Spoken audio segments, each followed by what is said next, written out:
Bueno, soy Marta Campillo, tengo 27 años, vengo de León, estudié turismo y dirección hotelera en Sant Pol de Mar, en Barcelona, y desde que terminé estoy en Diversa y actualmente soy la jefa de sala. Fue una conversación que tuve con mi padre porque en ese momento en el que estás pensando qué estudiar, me dijo como 4 profesiones que de aquí a unos años iban a tener muchísima más importancia. Y cuando descubrí el mundo de la hostelería fue como que algo en mi cabeza se encendió y ya lo vi bastante claro. Y creo que mi filosofía a la hora de trabajar es lograr mantener un equipo estable, un equipo que esté contento, que se sienta cuidado, que lo dé todo por los clientes y sobre todo pues tratar de hacer las cosas acorde a lo que exige David.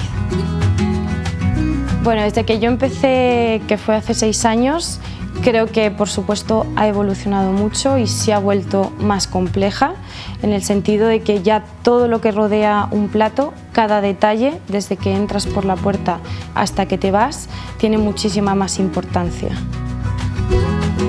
Continuamente tenemos que estar estudiando y tenemos que estar formándonos sobre todo tipo de ingredientes y de elaboraciones. Es muy importante conocer todos los ingredientes que componen un plato para poder explicárselo perfecto al cliente, contarlo con poesía y con esas ganas que te hacen que ya antes de estar probándolo te esté encantando el plato.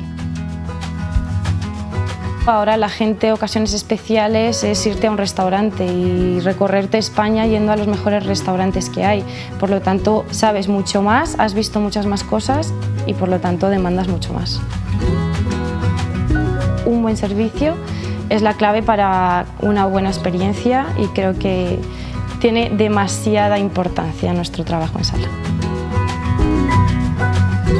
Pues a un joven que esté pensando formarse en sala, yo le diría que lo haga 100%. Es un mundo súper apasionante y además, por suerte, ya al mundo de la sala se le está dando la importancia que tiene y se necesita a mucha gente bien formada y gente que tenga por vocación ser camarero, que es algo increíble.